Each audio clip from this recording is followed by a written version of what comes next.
Assalamualaikum warahmatullahi wabarakatuh. Selamat sore, salam sejahtera bagi kita semuanya. Shalom.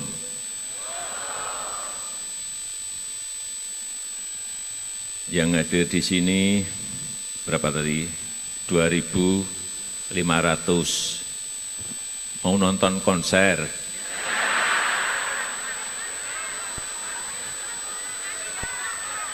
Kayak mau nonton konser saja. Saya biasanya kalau ke daerah, itu biasanya saya selalu memberi kuis sepeda.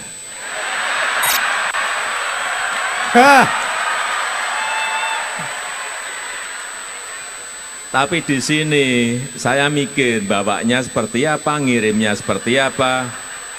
Tapi saya persilahkan maju.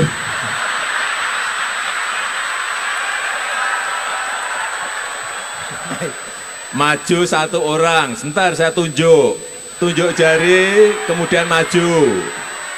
Nanti hadiahnya saya kirim dari Jakarta.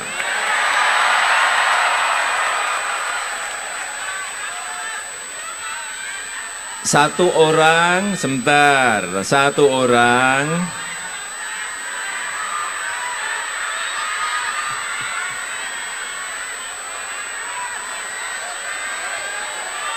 Satu orang yang umurnya, saya minta yang umurnya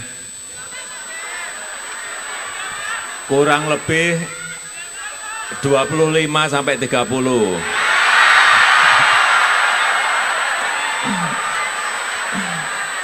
Ya udah, satu itu maju.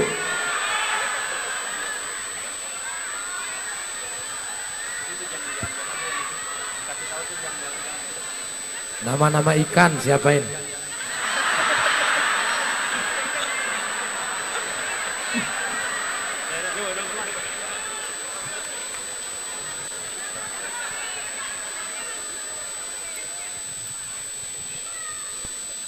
Kalau ini pertanyaannya jangan nama ikan, mudah. Assalamualaikum Pak D. Udah, kenalkan dulu namanya. Halo. Hai teman-teman, Bapak Ibu, nama saya Mika dari Yogyakarta. Dari Jogja. Panggilannya siapa? Mika. Mika, kita sadar ya bahwa negara kita itu terdiri dari 710 lebih suku. Terdiri dari juga lebih dari 1.100 bahasa lokal. Kita memiliki 34 provinsi dan 516 kabupaten kota.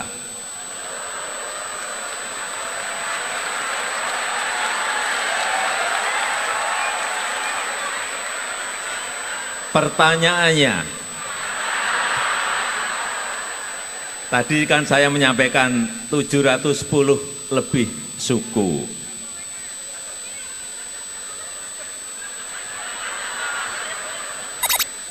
710 sebutkan berapa ya? Kalau saya ke daerah paling saya suruh nyebut 3, 5. Kalau yang Australia kan pinter-pinter enggak lah. Dari 710 sebutkan masa 100 sih?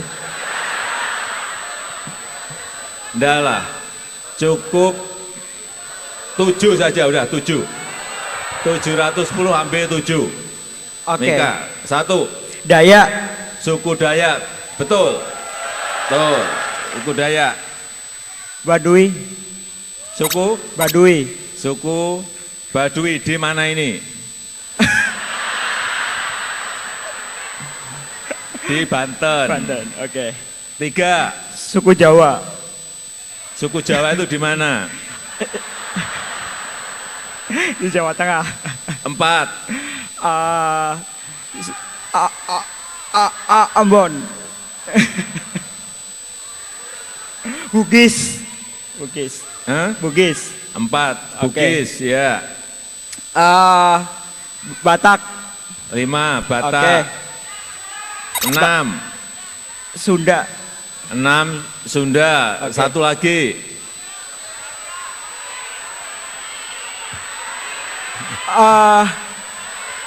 Suku.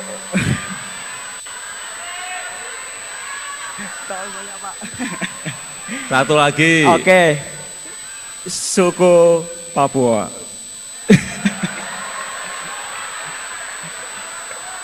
Suku Papua tuh banyak, ada Oke. suku Asmat, ada suku banyak sekali. Ya udah asfalt. Satu lagi. Oke. Oke. Deg-degan Pak, saya nggak bisa mikir Pak. Deg-degan banget. Dari tadi deg-degan terus Pak, nggak bisa mikir saya. Oke. Betawi. Suku Betawi, ya udah. Mau dikirim apa Pak? Oke. Ya. Ini catat namanya, nanti saya kirim alamat. Benar dan ya, Pak, nama. ya? Oke. Terima Saya kasih, kirim Pak. hadiah. Makasih Pak D. Saya kirim sepeda nanti.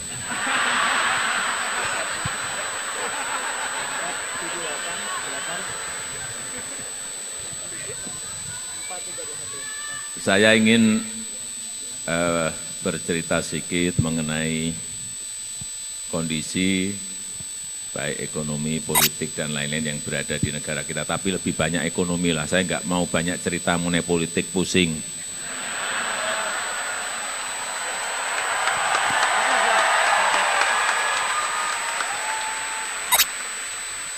Cerita ekonomi saja. Jadi 2016 pertumbuhan ekonomi kita patut kita syukuri berada pada posisi 5,02%. Dibandingkan negara-negara yang lain yang anjlok sampai 1,5%, anjlok 2%, ada yang minus. Ini patut disyukuri karena kita pada posisi masih di atas 5%. Coba bandingkan dengan negara-negara besar G20. Kita ini masuk pada 3 besar terbaik.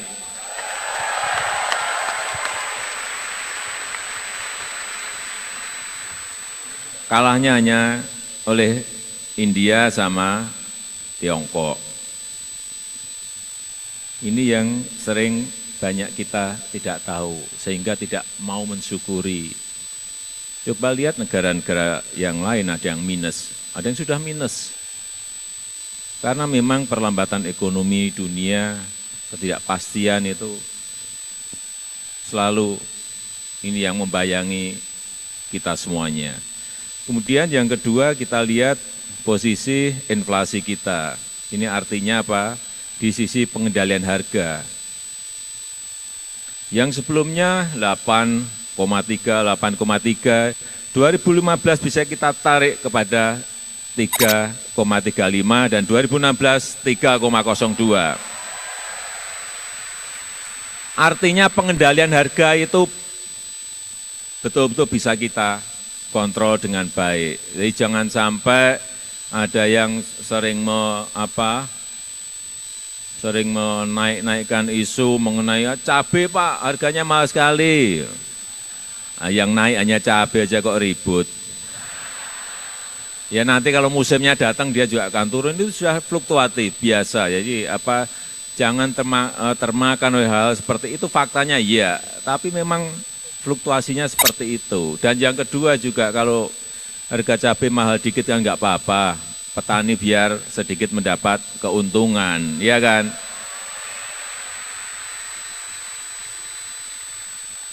Paling sehari buat sambal kan sekali, atau seminggu 2 kali kan.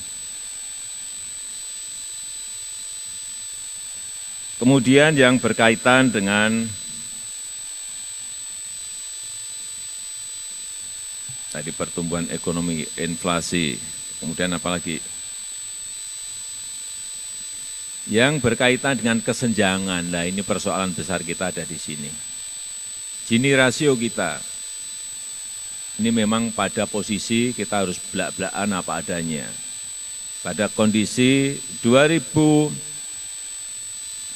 2013 ini 0,41, tapi patut kita syukuri pada 2015 sudah masuk ke 0,408 dan 2016 kemarin sudah pada posisi 0,37. Artinya kita injak, kita tekan agar kesenjangan itu semakin menyempit. Coba kita bandingkan dengan negara yang lain, kita juga masih lebih baik di sisi ini. Meskipun ini juga harus diperbaiki. Dengan China itu 0,45, Laos, India 0,39 sama dengan kita. Coba Thailand 0,41, Malaysia 0,47. Artinya kita lebih, Filipina 0,44, kita lebih baik. Tapi ini yang harus diperbaiki, yang harus dibenahi. Nah, ini masalah sekarang, masalah yang berkaitan dengan infrastruktur. Anggarannya memang meloncat sekali. Dan kita ingin dalam 5 tahun ini fokus kepada infrastruktur karena kita sadar ini adalah basic, menjadi dasar bagi pergerakan ekonomi ke depan. Anggarannya tadi dari 177 ke 2017 sudah 2 kali, 346. Itu memang melonjak karena kita ingin fokus, tidak ingin anggaran itu dibagi-bagi kecil-kecil di semua kementerian, enggak. Fokus ke sana saja, agar gampang ngeceknya, gampang ngawasinya, gampang ngontrolnya. Jadi kalau banyak yang menyampaikan, Presiden Jokowi ini terlalu ambisius, ya ambisius, kerja harus ambisius. Misalnya pembangkit listrik 35.000 megawatt dalam 5 tahun. Banyak yang menyaksikan nggak bisa Pak, sulit Pak. Ya jangan ngomong di depan pesimis seperti itu, dikerjakan dulu. Ya kan? Kerja kok pesimis. Kerja itu harus optimis. Perkara nanti selesai atau tidak selesai, itu nanti di akhir. Dilihat, kalau nggak selesai, problemnya apa, sebabnya apa, masalahnya apa. Tapi kalau orang kita itu diberi target sedikit, nanti dapatnya juga sangat sedikit gitu loh. Kita selama 71 tahun kita merdeka, kita hanya memiliki 53.000 megawatt.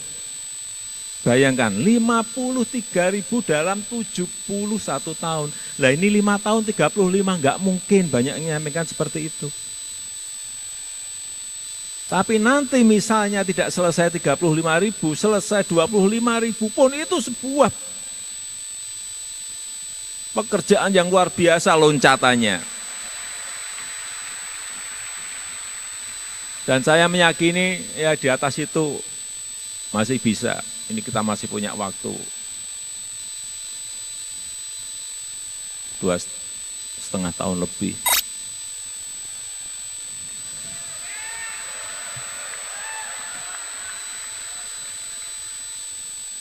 Jadi apa sekarang? Kesempatan ini harus dikerjakan pagi, siang, malam, 3 shift. Biasanya kerjanya pagi sampai sore, ya ini pagi sampai pagi. Sehingga memang ini kita kekurangan. Setiap saya ke provinsi, setiap saya ke daerah, setiap saya ke kabupaten, keluhannya orang marah, masalah listrik yang biarpet. Saya bagian dapat marah-marahnya saja.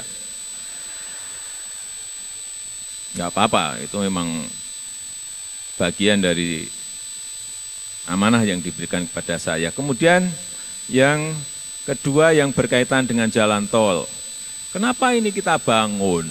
Supaya apa nanti logistik cost, transportation cost itu bisa semuanya turun karena lebih cepat, karena apa jalannya bebas hambatan. Akhirnya apa? Nanti harga-harga barang akan juga turun. Inilah yang sudah kita mulai. Ini gambar-gambarnya ada yang Trans Sumatera, ini dari Lampung nanti ke atas menuju ke Aceh.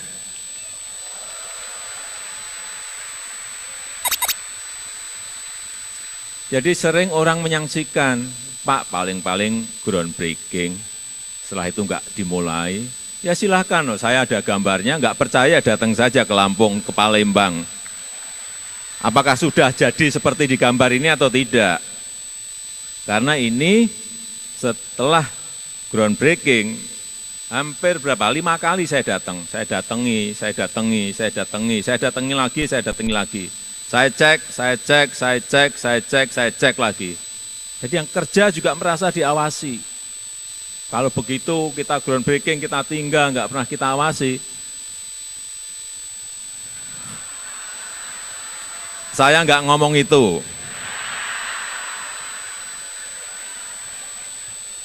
Jadi memang kerja itu harus diawasi, sehingga orang bekerja itu merasa ada yang ngontrol. Ini yang sering tidak dilakukan. Sehingga tol Trans Sumatera, tol Manado Bitung, tol Balikpapan Samarinda yang berhenti ini 8 tahun sudah mulai semuanya, dan kita harapkan nanti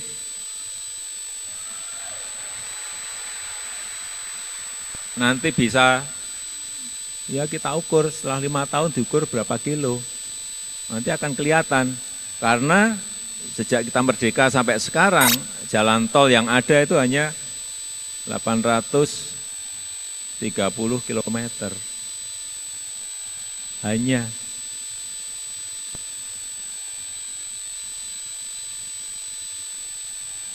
Nah gimana, nyatanya seperti itu, saya ukur ya hanya segitu.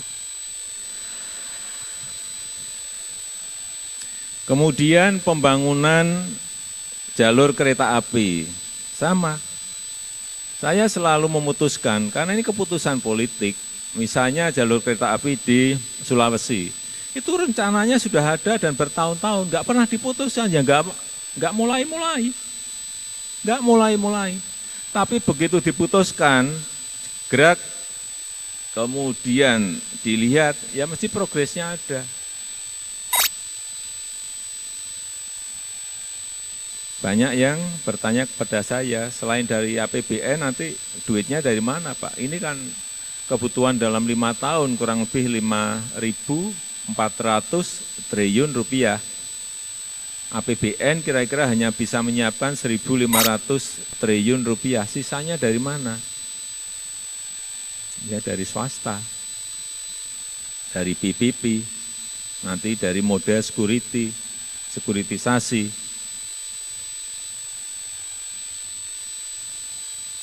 Dengan cara-cara model-model pembiayaan seperti itu, ya barang-barang itu akan bisa kita selesaikan. Tetapi kalau hanya tergantung pada APBN, ya sampai kiamat nggak akan selesai.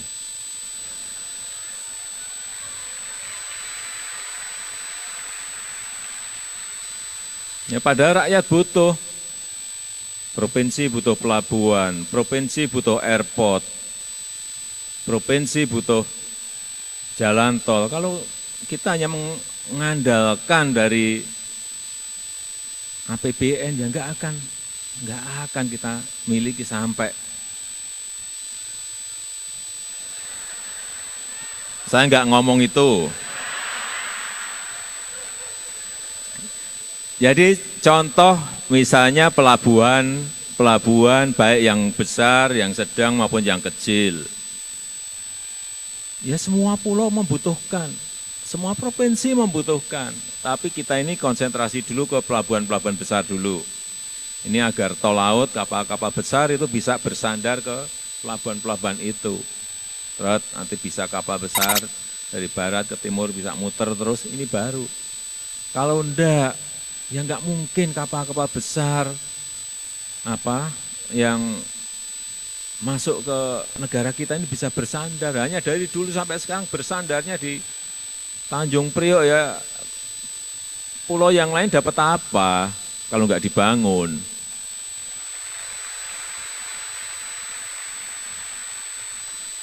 Sehingga kita bangun Kuala Tanjung di Sumatera Utara, kemudian Tanjung Priok, Newport, Makassar, Newport, yang Sorong masih dalam proses persiapan lahannya. Coba yang Kuala Tanjung itu, gambarnya Kuala Tanjung. Nah, ini sudah selesai kira-kira 68%. Kita kerjakan di awal 2015. Nyatanya kalau kita bekerja, kita cek terus, kita press agar mereka bekerja benar. Ya nyatanya orang-orang kita ini bisa.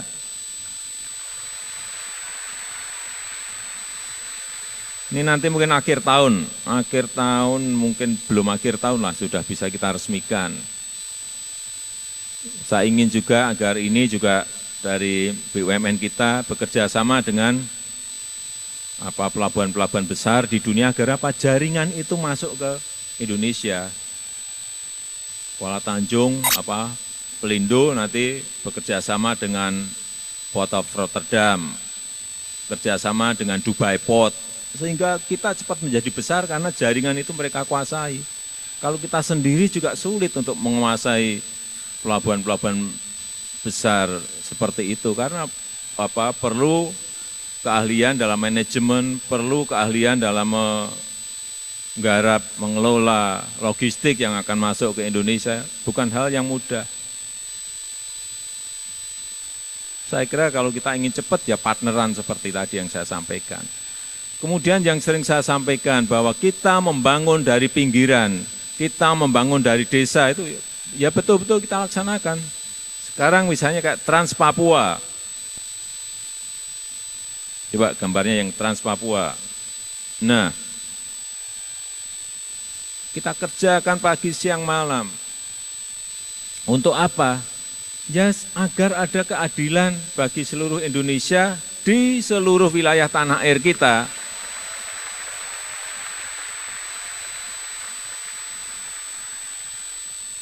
Ya mungkin masih berapa yang belum kita aspal di Papua, mungkin ya maksimal nanti 2018 ya sudah teraspal semuanya, tetapi sampai bulan Februari kemarin sudah terbuka semuanya, tinggal ngaspalnya saja.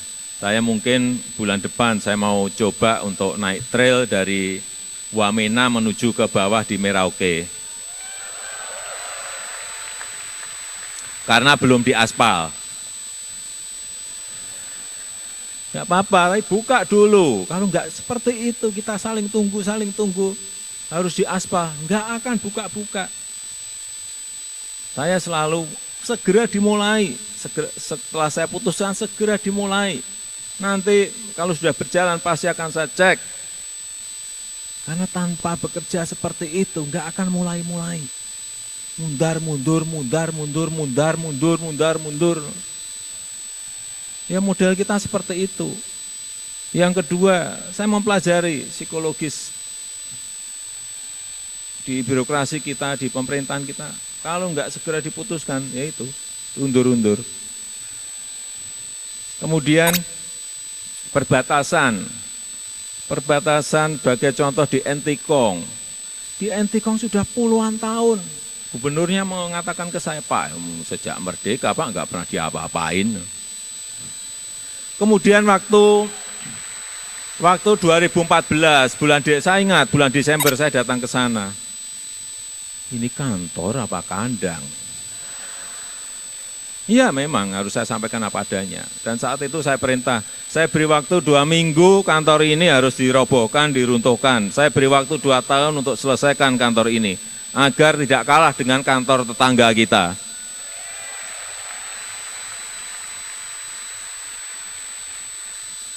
Ini di Kalimantan Barat, Entikong itu kalau belum pernah ke sana. Saya lihat kantornya negara tetangga, malu saya.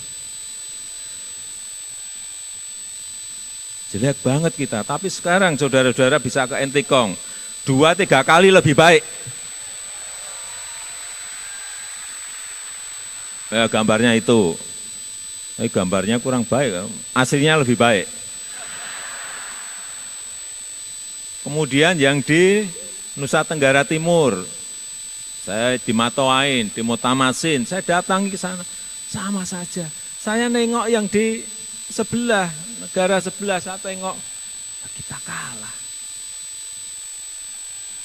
Kantornya kayak kantor kelurahan, di kotak-kotak itu. Saya perintah sama, 2 minggu ini diruntuhkan dan saya minta, saya beri waktu 2 tahun kepada Menteri PU ini selesaikan dan saya minta lebih baik dari yang di sana. Karena apa? Karena sebelumnya itu warga kita banyak yang foto di kantor mereka. Saya dengar itu malu saya. Setelah diruntuhkan, kemudian sudah kita resmikan bulan Januari yang lalu. Gambarnya coba yang Motain. Nah,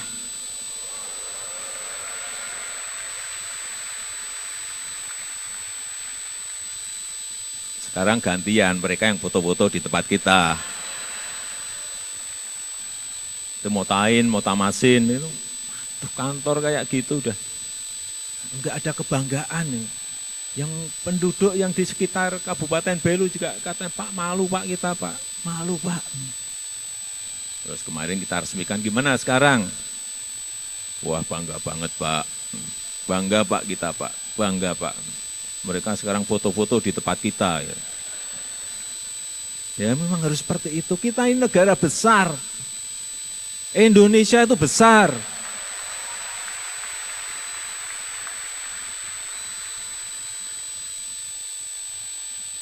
Dan kita tuh sering, kita itu diajak sakit itu kadang-kadang,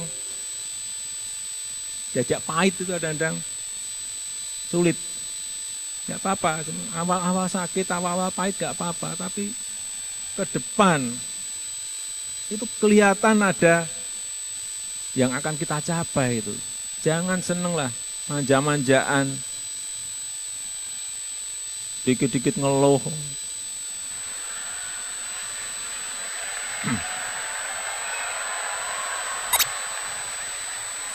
Enggak, rakyat memang harus berani pahit. Berani sakit tapi bareng-bareng gitu.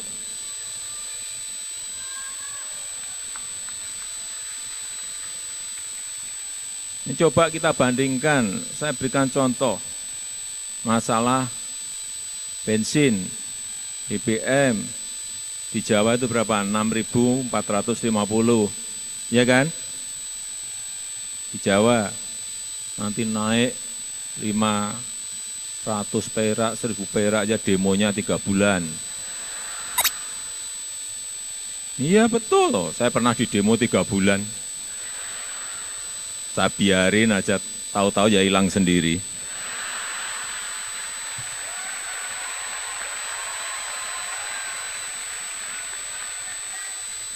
Coba saudara-saudara kita, saya awal 2015, saya datang ke Wamena. Saya datang ke yang kabupaten yang di atas-atas, di Nduga. Penduduk menyampaikan ke saya, Pak, bensin di sini harganya 60.000. Pada saat-saat tertentu, harganya bisa sampai 100.000 di Lani Jaya, di puncak. Coba, keadilannya ada di mana? Di sini ada yang 6.450, yang di sana 60.000 sampai 100.000 per liter. Masa seperti ini mau kita terus-teruskan? Saudara-saudara kita akan seperti apa? Kuncinya ternyata mudah. Beli pesawat khusus untuk BBM. Harganya 800 miliar. 1,5 tahun yang lalu sudah saya perintah, saya ingin di Papua harganya sama seperti yang di Jawa.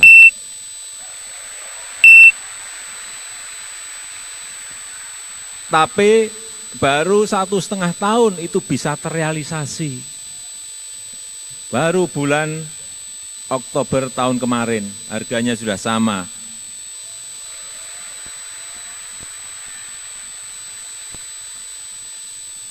Itu pun harus nginjak sana, nginjak sini. Ya kadang-kadang kalau nggak diinjak itu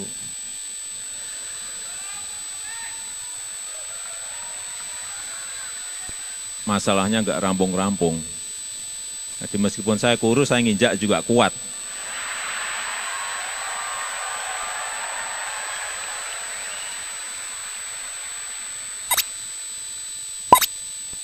Saya di Papua yang belum berhasil semen. Semen di Jawa itu harganya 70.000. Di Papua, di Wamena yang atas, Lanijaya di puncak dan sekitarnya, harganya berapa?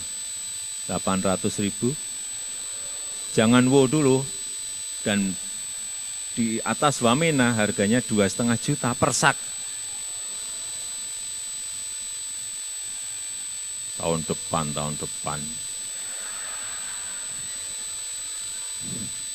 Ternyata tidak semudah itu. Tapi kalau kita niatnya aja nggak punya, gimana menyelesaikan masalah? Beri saya waktu, pasti akan ketemu solusinya.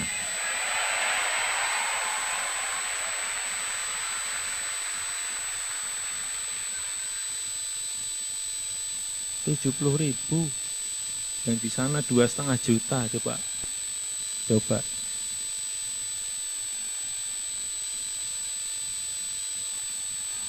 Ya saya injek pasti. Itu masalah harga. Ya saya kalau bisa menyelesaikan ya saya ngomong bisa, kalau belum bisa kayak semen saya ngomong nggak bisa, belum bisa ya saya ngomong apa adanya. Yang lain, masalah infrastruktur lagi yang berkaitan dengan transportasi massal. Saat saya jadi gubernur di Jakarta, ada yang namanya MRT, itu planningnya juga sudah 26 tahun yang lalu. Tapi nggak pernah diputus-putus. Ya, yang namanya pemimpin itu ya memang harus berani memutuskan dengan segala resiko yang ada.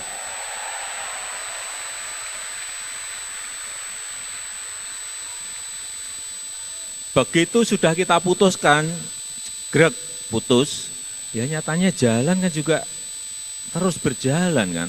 Tapi kalau nggak cepat-cepat kita putuskan, ya semakin hari akan semakin mahal, infrastruktur itu semakin mundur, semakin mahal. Banyak yang nggak tahu masalah itu. Coba kalau diputuskan 26 tahun yang lalu, harga tanahnya mungkin baru 2 juta, 3 juta. Ini waktu saya memutuskan itu, harga tanah sampai saat ini sudah 180 juta per meter. Coba, betapa sangat mahalnya karena kita tidak memutuskan dulu-dulu. Masuk kantong gimana? Ini memutuskan seperti itu yang kita itu selalu terlambat. LRT juga sama. Tahun yang lalu sudah dimulai, sekarang barangnya kelihatan semuanya. Di Palembang maupun di Jabodetabek. Coba nanti kalau pas lewat mau ke Bogor, lihat kanan, lihat kiri, sudah. Kita harapkan nanti 2019 awal lah selesai insya Allah.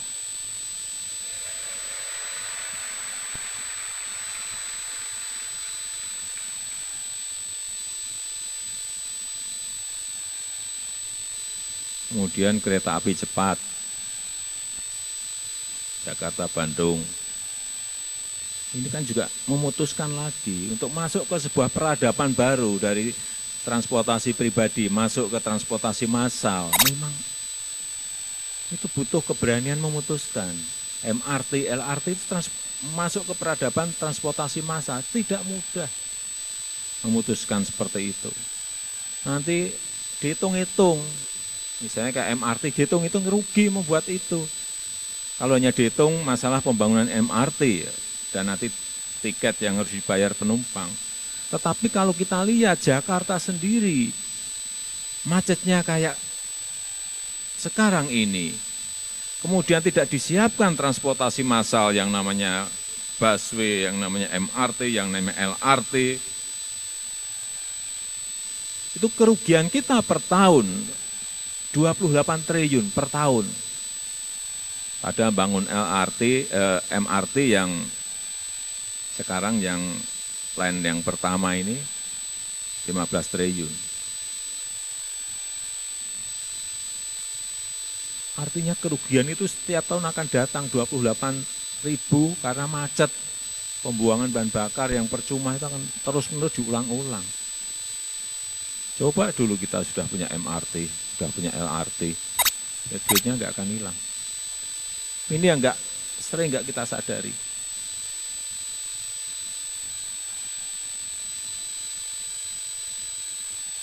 Itulah yang terus akan kita kerjakan, tetapi apapun yang namanya mengelola negara, memanage negara besar, sebesar Indonesia, itu bukan sesuatu yang mudah. Dari Sabang sampai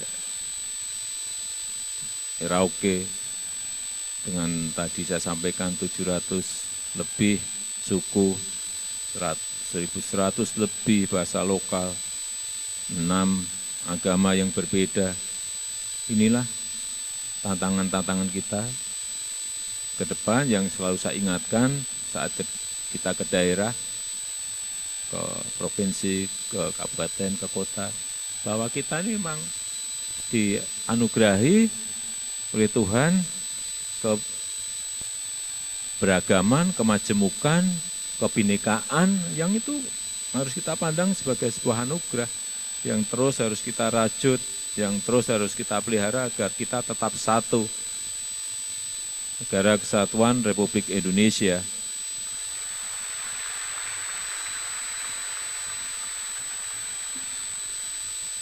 Kalau itu terus bisa kita lakukan, saya yakin insya Allah akan menjadi sebuah kekuatan besar kita dalam rangka memperbaiki bangsa dan negara kita.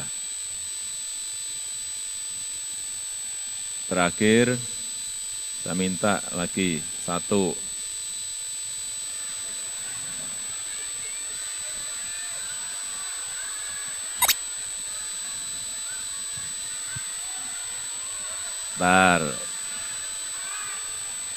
Tadi kan laki-laki, sekarang perempuan. Yang laki-laki nggak usah tunjuk jari. Mana tuh? Ya, boleh. Ini.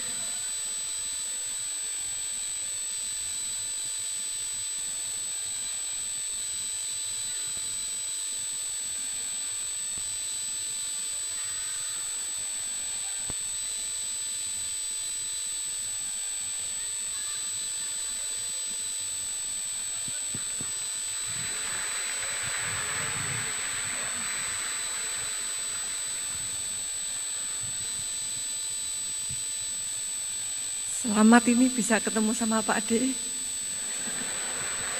Nama saya Widyawati Raharjo. Ini Bu, ya. Agak dekat nggak apa-apa kok. Kan nggak apa-apa Pak. Cemburu apa? Tanya Bu Jokowi. Oh nggak apa-apa, senyum-senyum kok. Tadi saya sudah menyebutkan negara kita memiliki 34 provinsi. Sebutkan 7 saja, tetapi yang di luar Jawa. 1, provinsi mana? Sumatera Utara. Sumatera Utara, boleh. 2, Sumatera Selatan. Sumatera Selatan. 3, Kalimantan Barat. Kalimantan Barat. 4, Lombok. Lombok Nusa itu, Tenggara. Bali. Provinsi Bali 4, betul. Lombok itu pulau. Madura. Mana ada provinsi Madura? 4, baru 4. Kurang berapa Pak? Kurang 3. Oh kurang 3. Nggak boleh keliru lagi loh. Sumatera Selatan. Sudah? Belum. Tadi kan utara. Sudah belum tadi? Sudah katanya Utara sudah. Barat. Oh, Sumatera Utara, Sumatera Barat, Sumatera Selatan. Ya boleh 5. Ya, boleh. 2 lagi. Yang timur kan banyak toh ya. Ya. Nusa Tenggara. Nggak ada provinsi Nusa Tenggara. Masih ada lanjutannya. Nusa Tenggara Barat. Nah, Nusa Tenggara Barat boleh. 6. Nusa Tenggara Timur.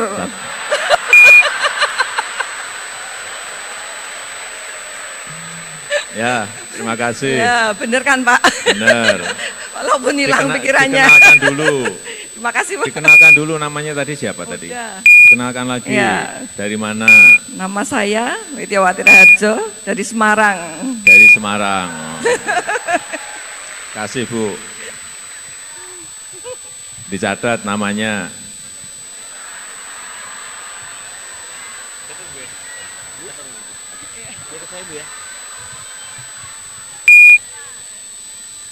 Saya kira itu yang bisa saya sampaikan pada kesempatan yang baik ini. Sekali lagi, terima kasih atas kehadiran pada sore hari ini dan saya ingin agar SDM, sumber daya manusia, kita ke depan meloncat lebih baik, melompat lebih baik. Yang belajar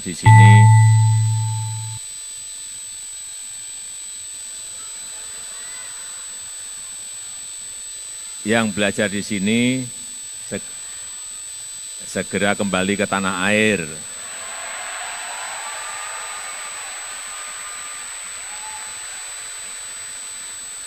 Yang sudah bekerja di sini juga silakan buka bisnis di tanah air.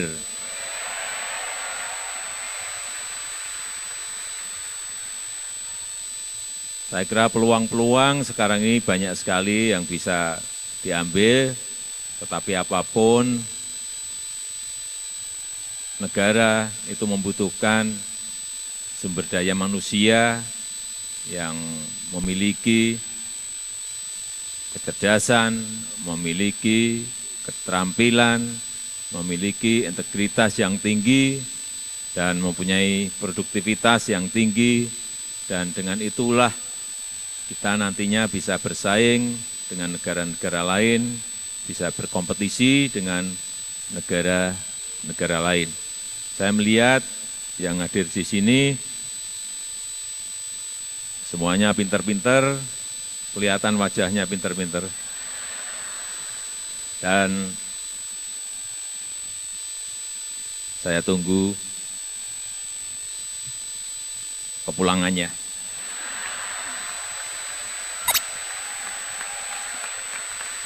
Saya tutup, terima kasih. Assalamualaikum warahmatullahi wabarakatuh.